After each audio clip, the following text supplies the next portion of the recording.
J'ai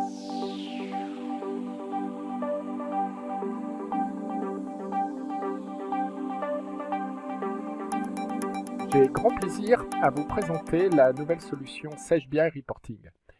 Sage BI Reporting s'appuie sur Excel. Tout naturellement, je vais commencer par lancer Excel et je vais vous présenter tout d'abord des exemples de réalisations faites avec Sage BI Reporting. Premier exemple, une balance. Cette balance a été constituée avec un assistant de Sage BI Reporting qui s'appelle l'assistant list. Deuxième exemple, toujours une balance, mais cette fois-ci avec un comparatif avec le budget. Et le budget dans cet exemple est issu d'une base externe qui a été liée à mes autres bases Sage Sensé. Un autre exemple, des informations synthétiques sous forme de chiffres clés, de façon épurée, de façon à avoir les résultats les plus intéressants, les plus significatifs. Un autre exemple, un compte de résultats. Donc cette fois-ci, ce ne sont plus des listes, mais des informations gérées à la cellule, avec, comme on peut le voir ici à gauche, des filtres sous forme de classes de comptes. Et c'est l'assistant cellule qui nous permettra de mettre au point ce type de tableau. Là, j'ai un compte de résultats détaillé. Et j'ai un autre exemple qui est un compte de résultats agrégé, dépendant du précédent. Donc on va pouvoir mettre en lien également des tableaux Excel, des feuilles Excel les unes avec les autres. D'autres exemples d'indicateurs. Ici, toujours des chiffres clés, des graphiques adaptés à la présentation, une interface épurée. Et un deuxième exemple, avec toujours des indicateurs en provenance de domaines différents. Connecteur gestion commerciale, comptabilité, et lorsque la solution sera disponible, information en provenance de la paye. Autre caractéristique intéressante, la gestion des cubes, de façon à pouvoir obtenir des données sous forme de tableau dynamique. Et comme vous pouvez le constater, ici, les informations sont gérées dans des grilles qui sont intégrées à Excel. Excel, la feuille Excel est le conteneur de ces objets. Ce sont des objets dynamiques. Ici, je vais ajouter, par exemple, le libellé famille de façon à obtenir une ventilation par famille. Et le gros avantage, c'est que je vais pouvoir constituer des tableaux avec des provenances de données complètement différentes. Encore une fois ici, j'ai des données en provenance de la gestion commerciale, de la comptabilité, de la paye, et je vais pouvoir les agréger et les disposer très facilement puisque chaque objet a sa propre autonomie. On va continuer dans le parcours. D'autres tableaux avec ici l'illustration d'un assistant qui est l'assistant jauge, qui permet d'associer une valeur et une fourchette et des couleurs par rapport à un objet graphique. Et des liaisons, le solde intermédiaire de gestion que je voyais de façon synthétique, que je retrouve ici, je peux le voir de façon détaillée avec des interactions possibles entre les différentes feuilles. Et puis, un autre tableau, ici, un rapport financier.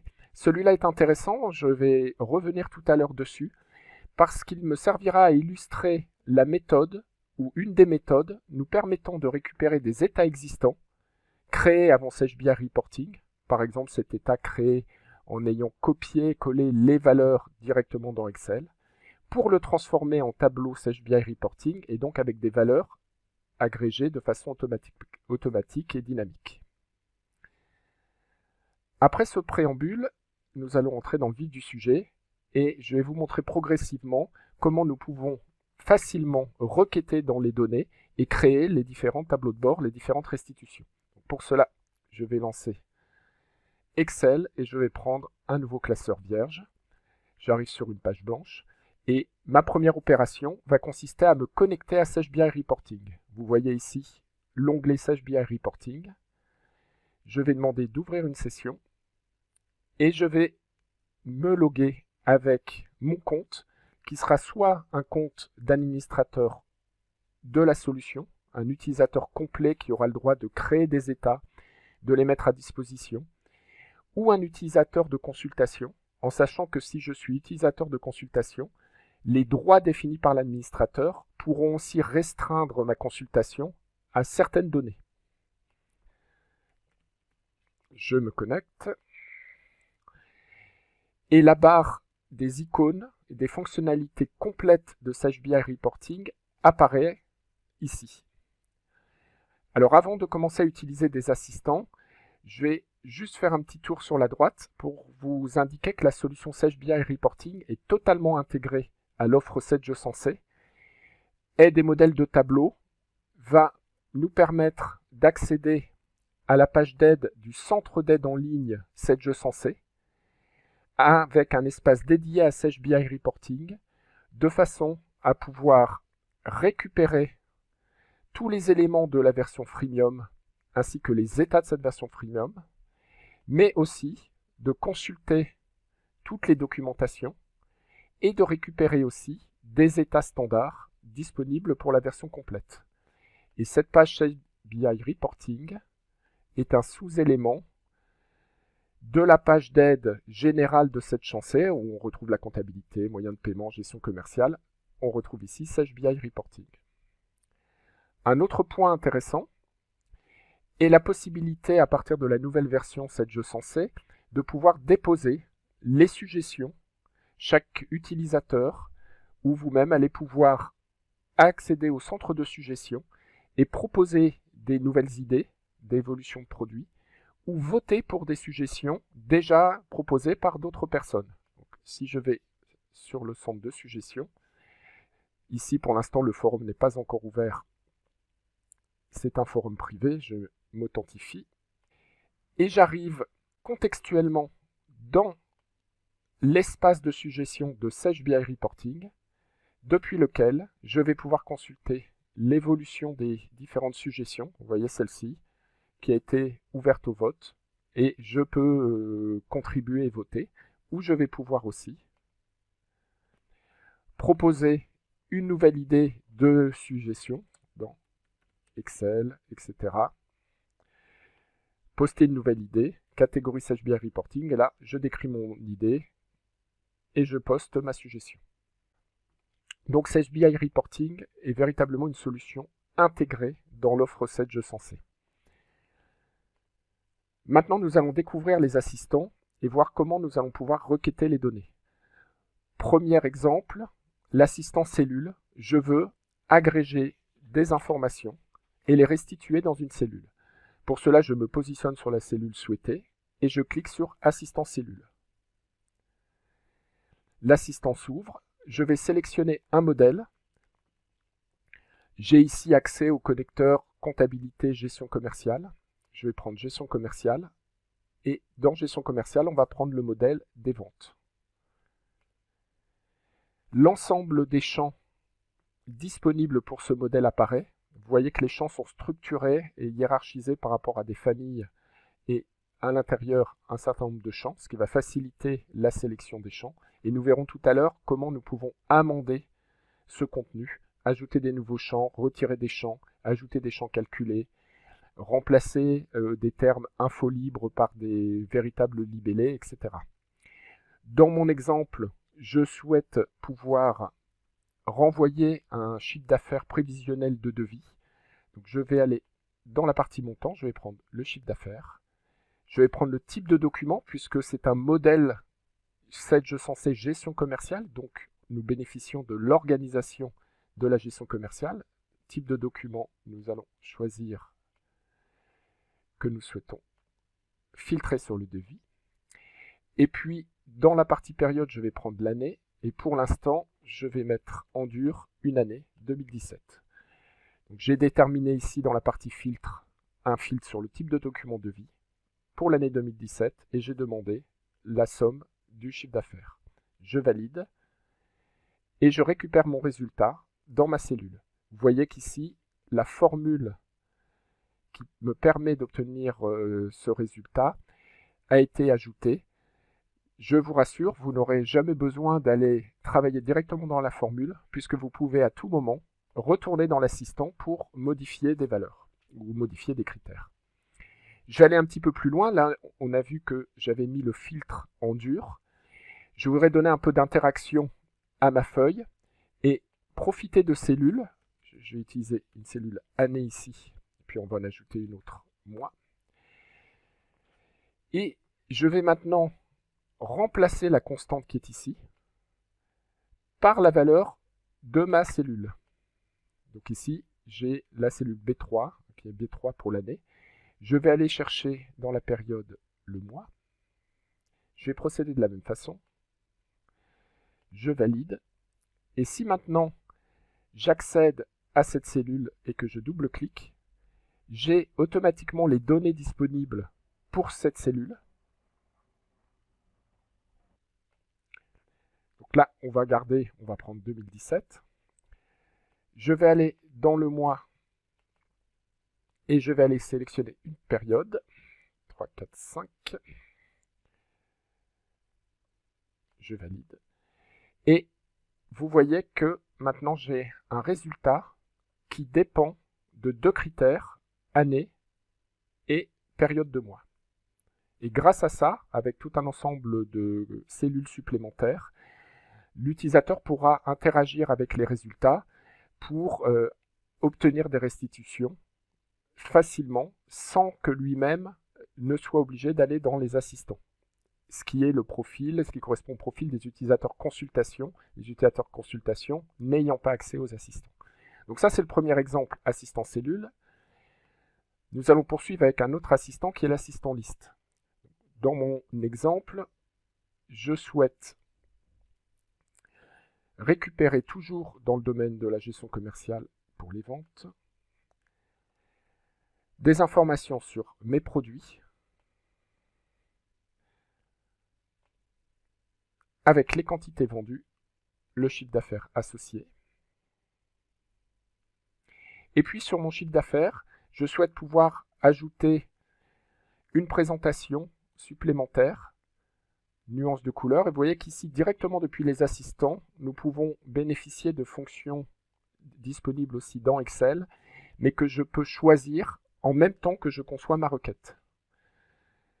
J'ai fait mon choix, je valide, et je vais obtenir ici la liste de mes articles avec mes quantités vendues, mon chiffre d'affaires et la mise en forme ici conditionnelle.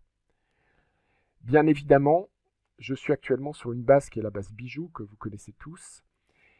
Je vous montrerai tout à l'heure comment nous allons exploiter des données réelles avec une volumétrie beaucoup plus importante. J'ai à ma disposition une base de données de 7G100C anonymisée qui contient 600 000 lignes de documents ainsi que 30 000 articles. Et sur ces 30 000 articles, il y en a plus du tiers qui ont des mouvements.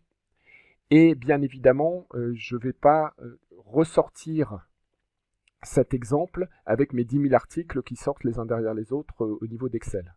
Au-delà de ça, je vous montrerai également en termes de performance ce que donne le requêtage, parce que bien sûr ici avec cette base bijoux, tout est beau, tout est rapide, mais ça n'est quand même pas le reflet de la vie réelle chez nos clients.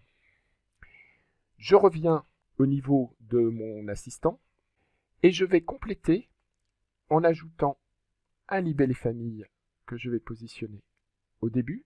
Je vais demander une rupture par famille et de nouveau je valide. Et je vois que le résultat est maintenant adapté à ma demande, c'est-à-dire une rupture par famille avec pour chaque famille mes produits et toujours mes quantités vendues et chiffre d'affaires. L'avantage d'être dans Excel, c'est qu'à tout moment, nous pouvons continuer à bénéficier des différentes fonctionnalités et possibilités de Excel. Je vais prendre un exemple très rapide. Je vais dupliquer cette colonne. Je vais changer ici le titre. Je vais mettre prix unitaire moyen. Je vais mettre une petite formule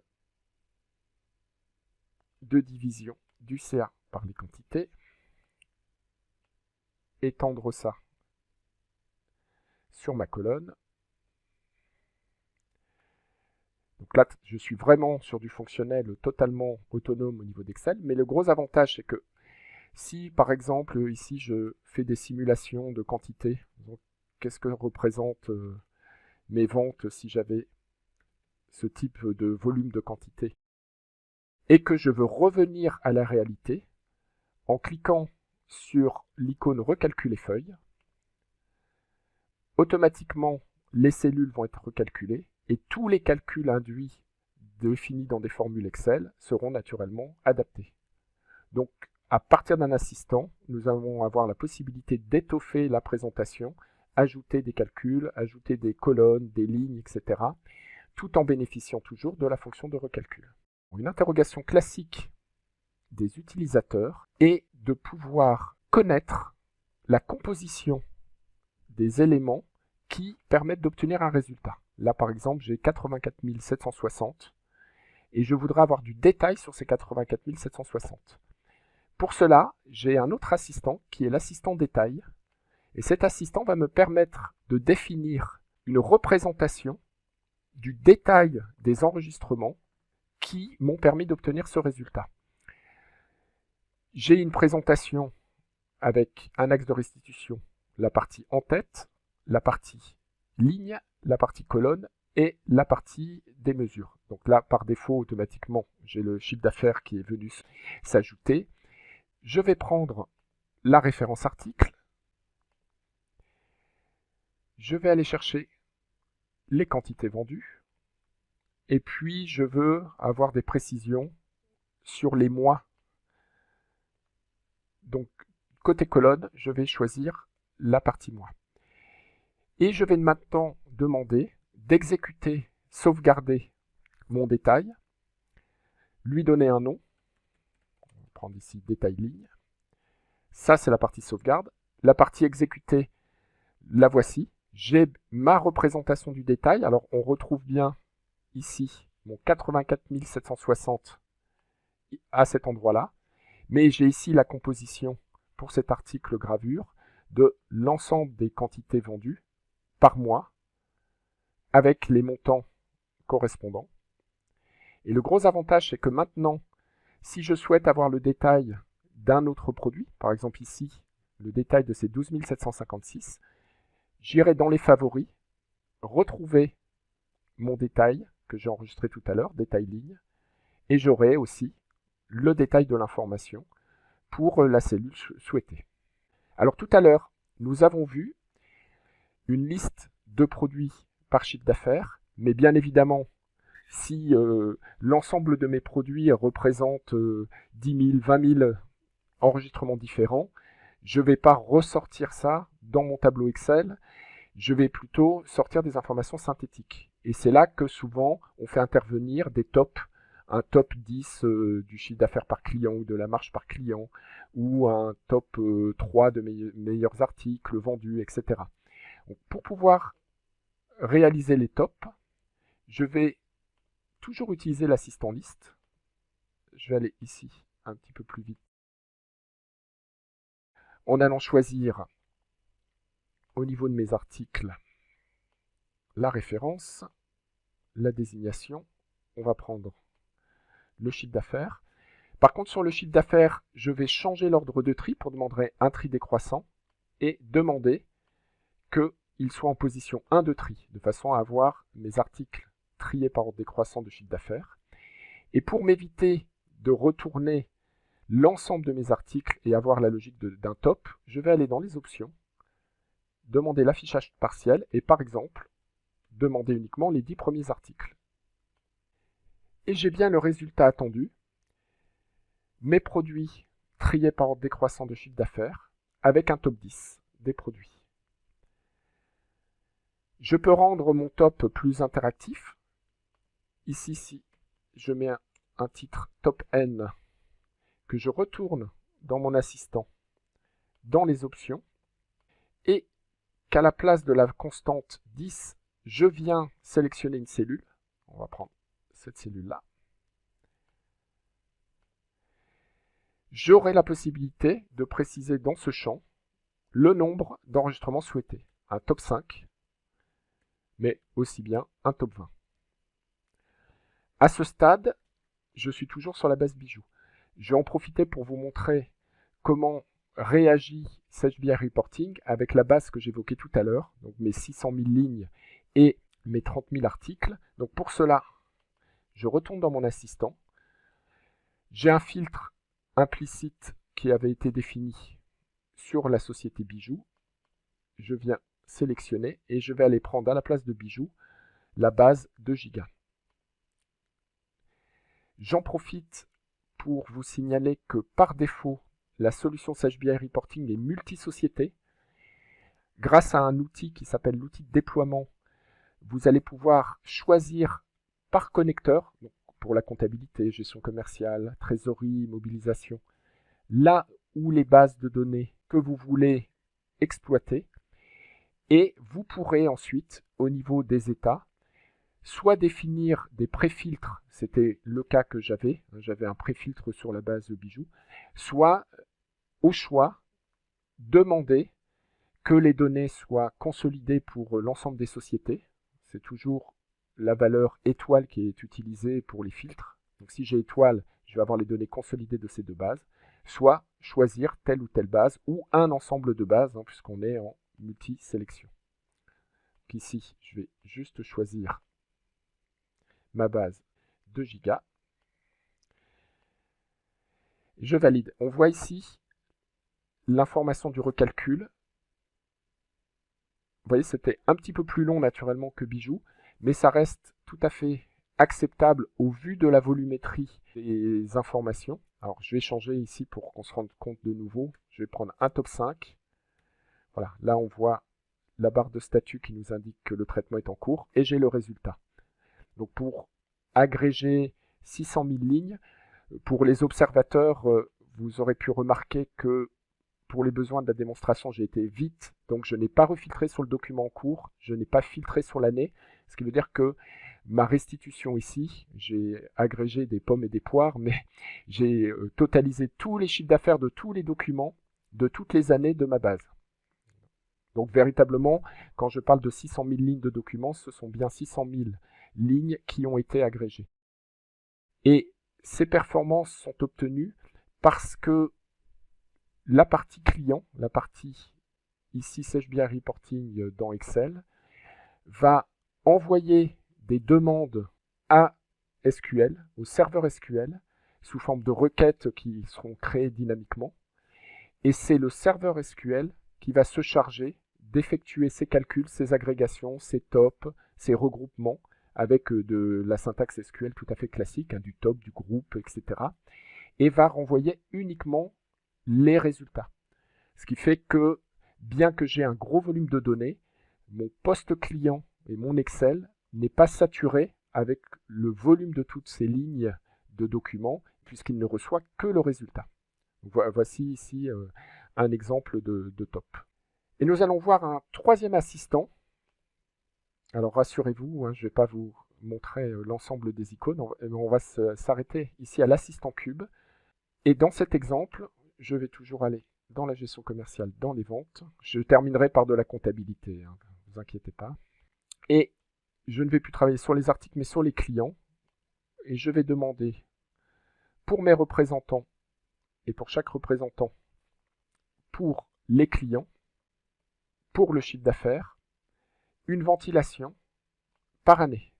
Donc à la différence de l'assistant liste, pour lequel j'avais uniquement la restitution, ici j'ai des lignes, des colonnes et des mesures. Je valide ma sélection et j'ai bien le résultat attendu. Une ventilation par représentant, avec pour chaque représentant les clients et les chiffres d'affaires des différentes années. Alors rapidement, selon la même méthode, je vais ajouter un filtre sur l'année, un filtre sur le représentant. Vous avez compris maintenant le principe. Je retourne dans mon assistant. J'ajoute mes éléments de filtre, donc période, année. Je dis représentant. On va aller rechercher ici le représentant. Pour l'année, je vais aller sélectionner cette cellule. Pour le représentant, je vais aller sélectionner cette cellule. Je retourne.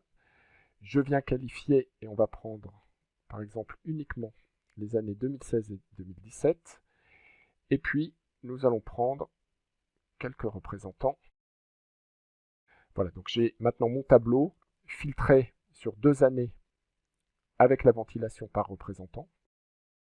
Et autre indicateur assez courant, on a vu tout à l'heure la partie des tops, je voudrais avoir du comparatif entre deux périodes, du n, n-1. Pour cela, et c'est une des nombreuses possibilités, je vais pouvoir utiliser des axes calculés. Alors qu'est-ce que c'est qu'un axe calculé? On va le voir tout de suite. Je vais donner un nom à un nouveau champ que je vais créer avec cet axe calculé. Je vais l'appeler variation. Je vais aller rechercher dans mon dictionnaire le ou les champs qui vont composer ma formule. Alors pour mon exemple, ça va être très simple, c'est le même champ, c'est le chiffre d'affaires brut, mais vous voyez ici qu'avec les différentes fonctions sur des chaînes de caractères, sur des calculs d'agrégation, sur des éléments de date, je vais pouvoir composer des formules de façon à définir des nouveaux résultats issus d'une ou plusieurs colonnes de mon modèle. Là, je vais laisser le chiffre d'affaires brut, vous allez comprendre où je vais en arriver. Je vais le prendre et le glisser ici dans la restitution des mesures. Et je vais aller demander, non pas une somme, mais une différence en valeur. Pour l'année, je vais juste demander un ordre décroissant, comme ça j'aurai 2017 avant 2016. Je valide et j'obtiens bien le résultat attendu. J'ai mon année 2007 et sur 2016, j'ai mes valeurs avec la variation. Donc là, on voit sur le total ici que j'ai bien la différence, le 9379 par rapport au 9779 et au 400. Donc j'ai bien mon NN-1.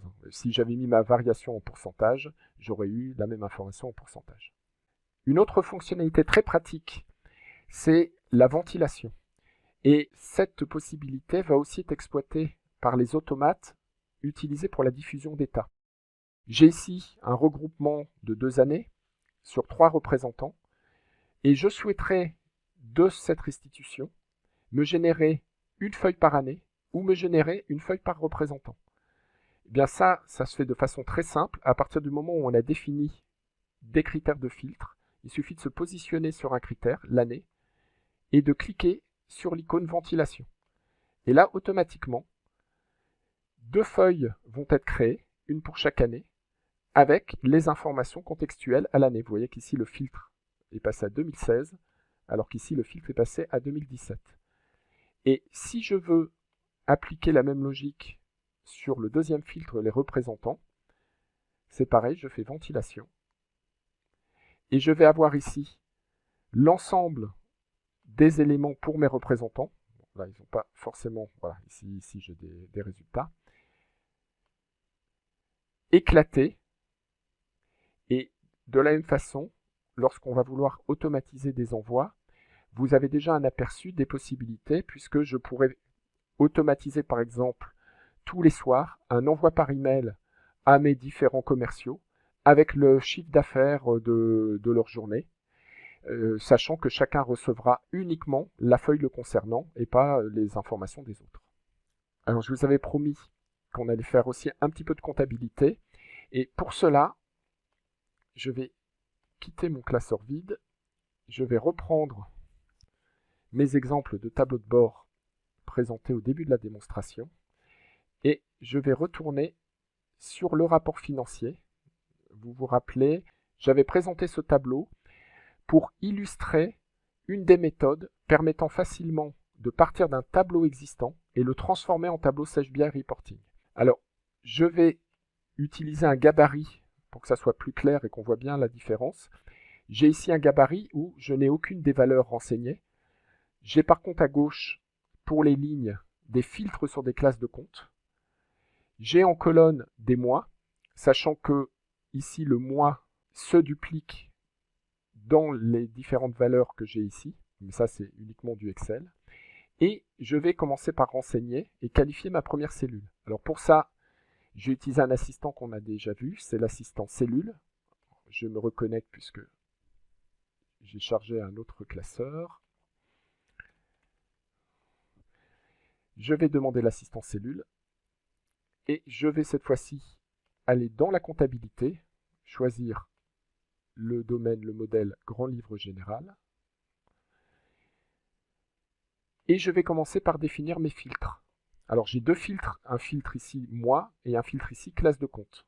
Je vais prendre la période mois avec le process que vous connaissez maintenant. Je sélectionne ma première cellule. Je vais aller dans les comptes généraux, informations, prendre le code et non pas le mois. Je vais supprimer le mois. Et ici, je vais aller sélectionner mon filtre.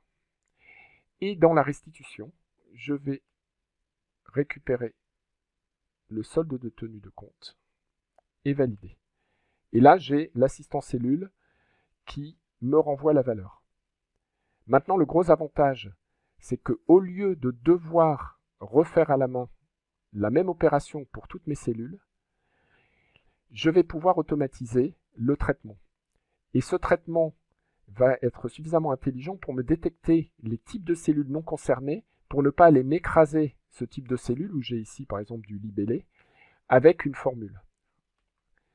Pour réaliser cette opération, il me suffit de copier le contenu de la première cellule. Ensuite, je vais aller sélectionner l'ensemble des cellules de mon tableau. Donc je ne m'embête pas, je prends toutes les cellules, y compris celles qui ne doivent pas être converties. Voilà. Là, j'ai pris l'intégralité. Je remonte. Voilà. Donc j'ai ici ma cellule calculée qui a été copiée, ma sélection. Et je vais demander le collage formule.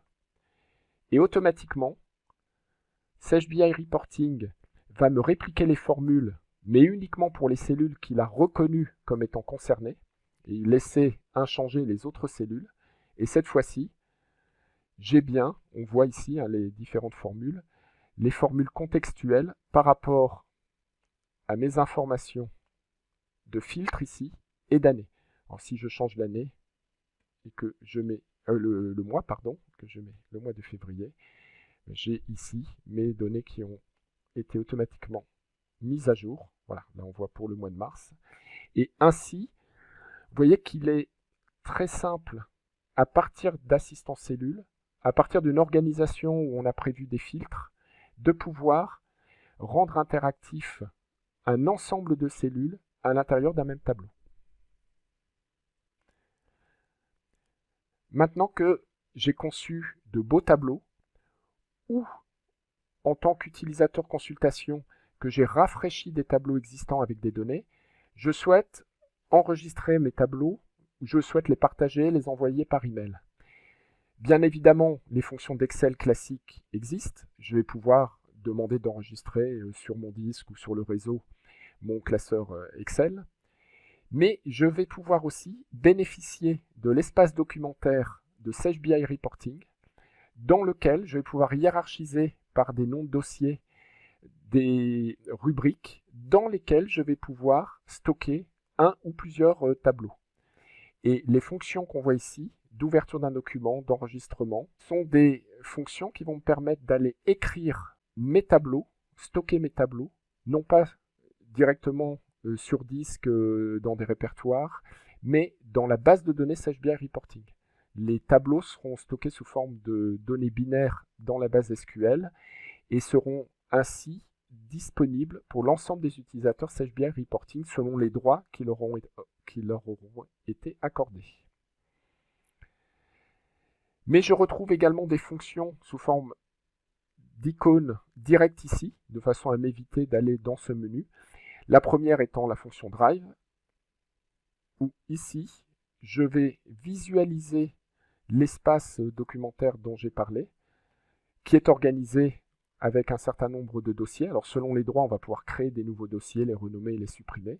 Et dans chacun des dossiers, aller stocker des modèles. Donc là, on voit ici le nom de mon modèle par défaut. Et si je clique sur OK, j'ajouterai un nouveau modèle qui sera disponible pour d'autres utilisateurs SageBI Reporting. Et je vais pouvoir également diffuser par email des tableaux avec une caractéristique intéressante, c'est que je vais pouvoir distribuer et diffuser mes tableaux sans leur joindre les formules pour des destinataires qui n'ont pas SageBI Reporting. Parce qu'un destinataire qui n'a pas SageBI Reporting et qui reçoit un tableau avec des formules, si les formules s'exécutent, il n'aura plus accès aux données puisque il n'a pas le produit SageBI Reporting derrière. Donc automatiquement, en choisissant cette option, SageBI Reporting va transformer tous mes états, toutes mes feuilles en feuilles simples. On va quitter ici le tableau d'origine pour bien voir la différence. J'ai ici un mail qui est prêt à partir, avec en pièce jointe mon tableau. Et si j'ouvre ce tableau, à la différence de mon tableau d'origine, mon exemple de rapport que nous avons créé tout à l'heure, que les valeurs ici des cellules sont des constantes et ne sont plus des formules. Ce qui veut dire que quelqu'un qui reçoit le mail, en ouvrant la pièce jointe, pourra consulter les différents tableaux. Bien entendu, il n'aura pas les fonctions de rafraîchissement, il n'a pas SageBI Reporting, mais il pourra consulter les différents tableaux.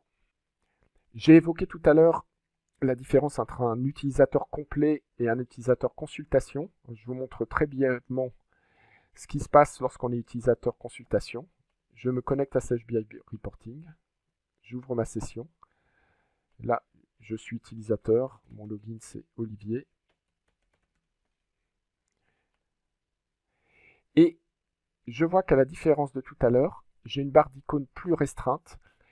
Cette barre d'icônes me permet toujours de consulter les détails, de consulter les favoris, de ventiler, comme on l'a vu tout à l'heure d'après des critères de filtre pour me créer des onglets supplémentaires, de rafraîchir les données, de recalculer les données d'après celles de la base de données, de partager, de sauvegarder, de charger des tableaux standards, de soumettre des suggestions, mais je n'aurai pas ici les fonctionnalités me permettant de créer, via les assistants, des requêtes sur la base de données.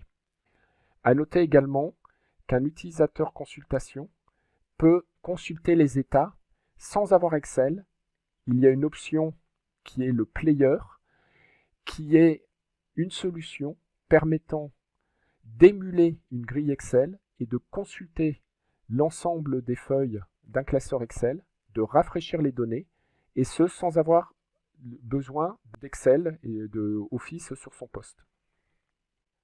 Alors je vous ai présenté un certain nombre de fonctionnalités de SageBI Reporting à travers Excel. Je vais maintenant et rapidement vous montrer quels sont les autres outils disponibles autour de cette solution, à commencer par l'outil permettant d'amender les connecteurs. C'est un outil qui est intégré dans SageBI Reporting Studio. Je vais lancer le studio, je vais me connecter en tant qu'administrateur. Je vais choisir connecter. Je vais retrouver ici mes connecteurs, comptabilité, gestion commerciale. On retrouve les modèles que l'on avait vus tout à l'heure, vente. On va par exemple décider de travailler sur le connecteur du domaine vente. Et nous voyons ici une modélisation de l'ensemble des vues SQL qui vont constituer le modèle vente.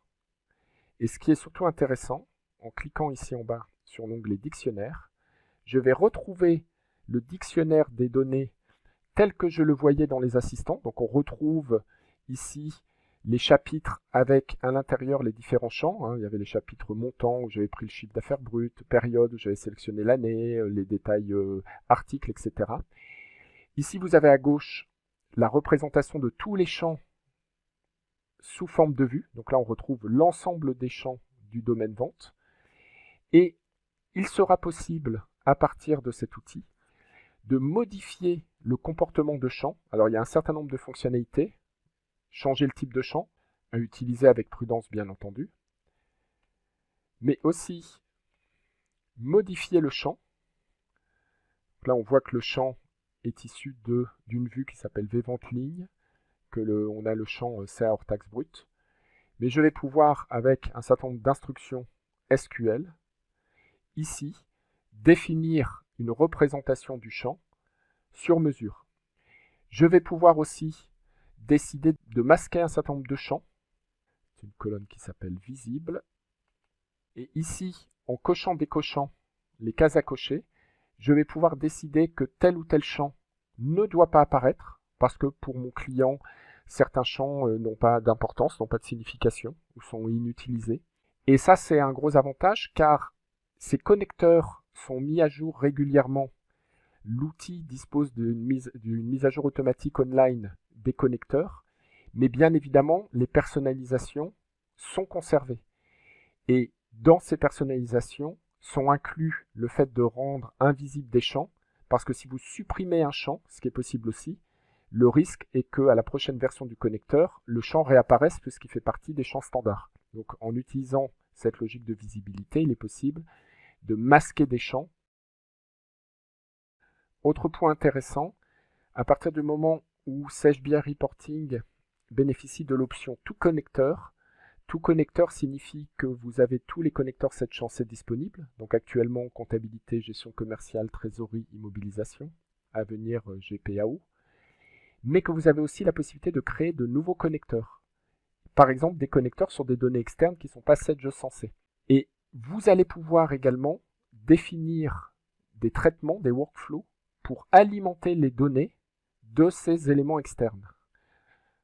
Grâce ici à un outil qui s'appelle la réplication, je vais prendre un petit exemple, où avec un certain nombre d'étapes que l'on va choisir ici dans la liste des étapes, je vais pouvoir définir des traitements qui me permettront d'alimenter une base de données externe qui sera associée à un connecteur et qui pourra me permettre de faire du requêtage dans Excel ou dans la même feuille de calcul que celle dans laquelle, par exemple, j'aurai déjà du requêtage sur des données gestion commerciale ou comptabilité.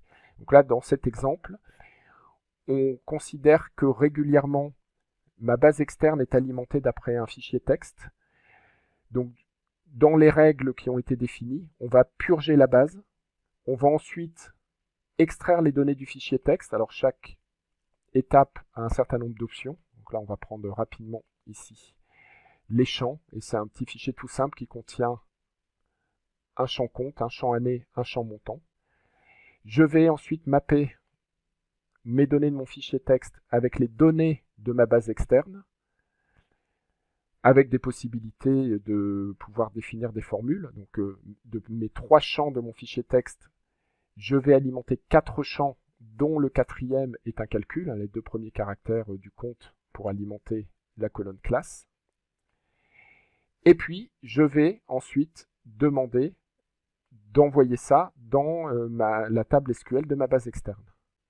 Et derrière, je pourrais me créer un connecteur, données externes dans cet exemple, on peut l'appeler comme on veut, ça c'est juste l'exemple. Et au niveau de ce connecteur, avoir le propre dictionnaire, alors il est bien plus simple que celui de la gestion commerciale, mais c'est exactement le même principe avec les champs.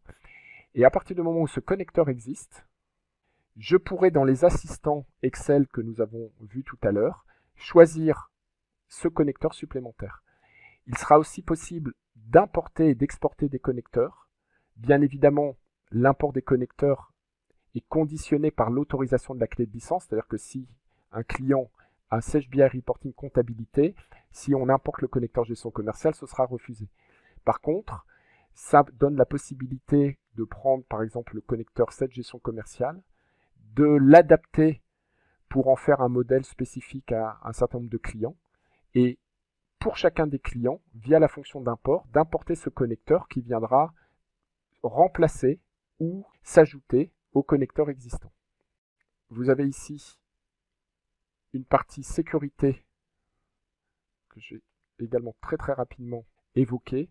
Ici, j'ai mon utilisateur consultation de tout à l'heure. C'est ici que je vais administrer un certain nombre de droits pour cet utilisateur, notamment ici des droits au niveau de l'application, ce qui donne des droits sur l'ensemble des fonctionnalités. Et également, je vais pouvoir définir pour l'ensemble de mes connecteurs, pour un utilisateur ou un groupe d'utilisateurs, des droits en filtrant sur les données restituées. Ici, je vais avoir accès à l'ensemble des champs d'un domaine, et pour chacun de ces champs, je vais pouvoir définir un filtre. Enfin, je vais terminer en vous présentant très rapidement un module optionnel qui est le module automate, Comme son nom l'indique, ce module va nous permettre d'automatiser l'envoi, la transmission d'état en définissant un certain nombre de règles. Alors, je vais me connecter dans le module automate et je vais prendre un petit exemple qui s'appelle diffusion agence. Je crois que je n'ai plus le tableau modèle, mais ce n'est pas grave. Donc, sur le même principe que l'outil de réplication que nous avons vu tout à l'heure, des étapes. Et dans ces étapes, la possibilité de définir un workflow. Alors, dans cet exemple, je vais d'abord demander un calcul. Donc là, il me manque mon tableau Excel. Ça n'a aucune importance, c'est au niveau du principe. Je choisis un modèle de classeur Excel. Je peux appliquer sur ce modèle de l'affectation de valeur par rapport à des cellules. Donc on se souvient tout à l'heure des cellules de type filtre, année, représentant. Ici on a un exemple société. Et nous allons pouvoir automatiser le fait de forcer la valeur d'une cellule avec la valeur qui est définie dans un joker. Alors ici on voit on a un joker qui s'appelle @société, qui a été défini dans une grille. Alors la définition de la grille est totalement libre. On peut ajouter autant de colonnes que l'on souhaite et pour chaque colonne renseigner la liste de diffusion. Ces colonnes peuvent être des critères, donc ici par exemple société pour pouvoir filtrer sur des bases et pour chacun de ces éléments-là, définir un destinataire avec une adresse email et le nom de ce destinataire. Donc ça c'est un exemple, mais on peut rajouter des colonnes représentant, année, etc. On remplit la grille, c'est la liste de diffusion, et ensuite, à l'intérieur des étapes, on va utiliser les titres des colonnes comme des jokers. Donc ici, en mettant la valeur société, l'itération qui sera faite par rapport à toutes les lignes de ma liste de diffusion remplacera la valeur société par la valeur que j'ai mise dans ma grille. De la même façon, je demande ici que les feuilles de calcul calculées d'après les filtres qui seront précisés ici soient stockées dans un répertoire avec un nom de fichier qui s'appelle démonstration, suivi du nom du responsable. Donc le premier de ma liste de diffusion, si c'est Pierre Dupont, ça me fera un fichier démonstration Pierre Dupont XLSX. Pareil pour les autres destinataires. Donc cette étape-là va me prendre un classeur Excel, éventuellement me l'éclater en feuilles, appliquer des filtres et me le sauver avec des noms différents pour chacun des destinataires. Et la deuxième étape ici, c'est un envoi d'email. Et cet envoi d'email va me permettre d'écrire un texte libre qui lui-même peut faire intervenir des champs de joker. Pareil dans l'objet, donc ici, reporting pour monsieur et le champ responsable que nous avons mis dans notre liste de diffusion, donc monsieur Pierre Dupont, monsieur Paul Martin, etc. Pareil pour le joker email qui correspond à la colonne email et qui correspond donc à l'email des destinataires. Et je dis ici que cet automate doit m'envoyer ce mail avec le texte et me joindre un fichier. Et je reprends ici le répertoire et le nom du fichier que j'ai demandé de générer. Donc si j'ai, dans mon exemple, 3 destinataires, j'ai 3 fichiers qui ont été générés. Et j'aurai donc 3 mails qui automatiquement partiront pour chacun des destinataires avec un document, un classeur Excel qui contient les données filtrées par rapport à ce que j'aurais déterminé dans mon calcul.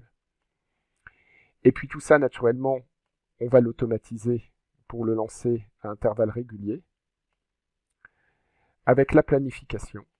Exemple journalière, tous les jours, avec 1 heure de début. Et une fois que j'ai validé ça, automatiquement, et une fois que j'ai bien sûr paramétré mon SMTP, j'aurai mes mails qui partiront avec le contenu souhaité. Voilà pour cet aperçu rapide.